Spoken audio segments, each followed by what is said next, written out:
Hello students, JEE mains 2021 में आया हुआ बहुत ही अच्छा क्वेश्चन है। An inclined plane making an angle of 30 degree with the horizontal plane in a uniform horizontal electric field of 200 newton per coulomb as shown in figure. A body of mass 1 kg and charge 5 milli-coulomb is allowed to slide down from rest at a height of 1 meter. If the coefficient of friction is 0.2, find the time taken by the body to reach the bottom. G equals दे रखा है 10 metre पर second square. तो इस तरह से एक body है जो 1 kg की है और ये एक इंक्लाइंड प्लेन पर चल रही है, ये सरक रही है और इंक्लाइंड प्लेन 30 डिग्री से इंक्लाइंड है। इस बॉडी पर एक इलेक्ट्रिक फील्ड लग रहा है 200 न्यूटन पर कूलम का और इस बॉडी पर जो चार्ज है वो 5 मिली कूलम है। इसकी हाइट 1 मीटर है। तो पूछ रहा है कि ये यहाँ से यहाँ तक आने में यानी बॉटम तक आने में कितना समय इसको लगेगा। अब इसमें इलेक्ट्रोस्टैटिक्स थोड़ा सा रोल रखता है, लेकिन जो ज़्यादा रोल है इस क्वेश्चन में वो न्यूटन्स लॉ ऑफ मोशन का है। और देखेंगे अभी कैसे ये होता है, इसको करते हैं। पहले फोर्स के कंपोनेंट देख लेंगे।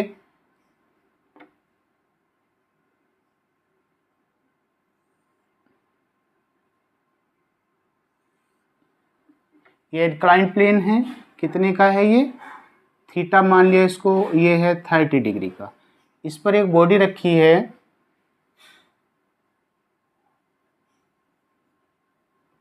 बॉडी का मास दे रखा है 1 किलोग्राम। तो मास के कारण इस पर एक इसका जो वेट है वो नीचे की ओर काम करेगा mg। इस एंगल पर कॉन्टैक्ट सरफेस के परपेंडिकुलर mg का कंपोनेंट ये भी थीटा होगा। mg का कंपोनेंट काम करेगा mg cos थीटा। इसके कॉन्टैक्ट सरफेस के परपेंडिकुलर इस पर एक नॉर्मल काम करेगा, नॉर्मल मान लिया n है। इस mg का जो परपेंडिकुलर कंपोनेंट है हॉरिजॉन्टल, तो mg cos थीटा हो गया। परपेंडिकुलर कंपोनेंट आ जाएगा mg साइन थीटा। इस पर जो इलेक्ट्रिक फील्ड E लग रहा है, इस डायरेक्शन में लग रहा है, तो इस इलेक्ट्रिक फील्ड के कारण भी इस पर एक फोर्स लग रहा है, वो हो गया Q इंटू E। ये इंक्लाइन डायरेक्शन से इस डायरेक्शन से कितने कोण पर है, ये भी थीटा कोण पर होगा। तो इस डायरेक्शन में इसका QE का कंपोनेंट हो जाएगा QE cos थीटा और इसके परपेंडिकुलर इस डायरेक्शन में इसका कंपोनेंट हो जाएगा QE साइन थीटा। ये प्लेन ऐसा है जिस पर फ्रिक्शन भी है और फ्रिक्शन कोफिशिएंट दे रखा है। तो इस डायरेक्शन में एक फ्रिक्शन फोर्स आएगा और फ्रिक्शन फोर्स हो जाएगा Fs, जो कि इस mg के अपोजिट डायरेक्शन में। तो इस तरह से सबसे पहले इस बॉडी पर जो फोर्स काम कर रहे हैं उनके कंपोनेंट देख लिए। अब कैलकुलेट करना हमें कि यहाँ से यहाँ तक पहुँचने में इसे कितना टाइम लगेगा। टाइम कैलकुलेट करने के लिए अब ये इधर सरक रहा है, इसका मतलब इन सब फोर्स का रिजल्टेंट फोर्स जो है इस डायरेक्शन में लग रहा है। इसको अगर मैं A, B एंड C मान लूँ तो BA डायरेक्शन में ये चल रहा है, रिजल्टेंट फोर्स इसका लगेगा BA डायरेक्शन में। इस डायरेक्शन में हम फोर्स कैलकुलेट कर लें, मास इसका दे रखा है उससे एक्सेलरेशन कैलकुलेट कर लें, और चूंकि ये फ्रीली चला है या रेस्ट से चला है तो फिर S बराबर हाफ AT स्क्वायर से हम T कैलकुलेट कर लेंगे। और ये जो AB है ये S का काम करेगा और S कैलकुलेट कर लेंगे हम किससे, इस ट्राइंगल से, क्योंकि साइन थीटा इक्वल्स होता है लंब बटे कर्ण, तो कर्ण कैलकुलेट कर लेंगे, थीटा दे रखा है और लंब भी दे रखा है, तो ऐसे आ जाएगा या ए भी आ जाएगा, ए बी के लिए साइन थीटा या साइन 30 इक्वल्स आ जाएगा 1/, इसको अगर मैं एस मान लूँ तो एस इक्वल्स आ जाएगा 2 मीटर, एस इक्वल्स आ जाएगा 2 मीटर।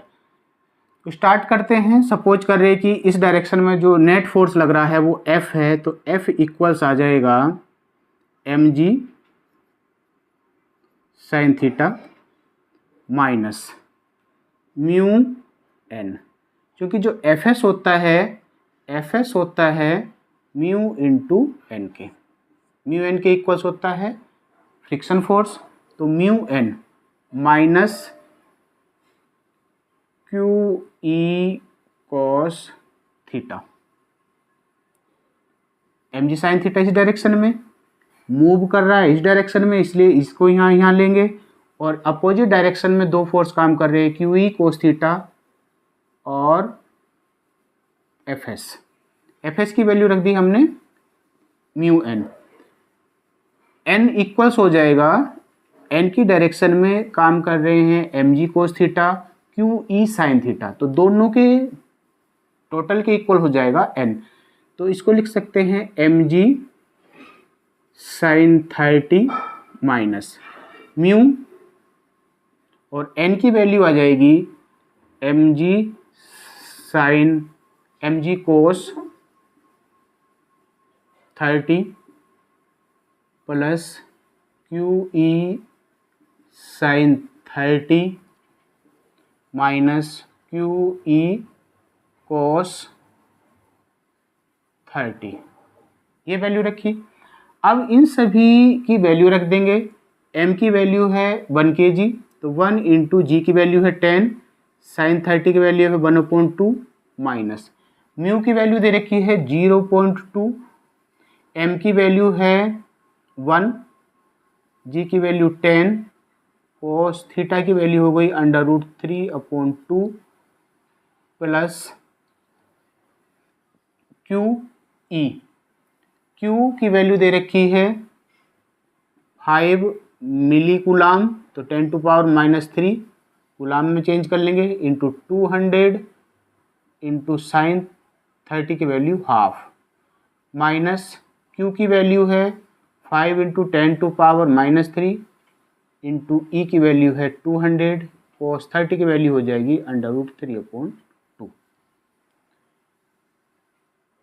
5 माइनस ये आया 5, और अंदर मल्टीप्लाई करेंगे तो 5 से 0.2 की, तो आया 0.1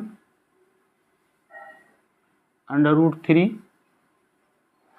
माइनस ये माइनस इसमें मल्टीप्लाई होगा, ये आया 1, और ये पावर से पावर कैंसिल हो जाएंगी, ये भी आ जाएगा माइनस 0.5 था, ये भी 0.5 था, 0.5 और 0.1, 0.5, ये आया 0.5, और माइनस ये भी आया 103, यानी कि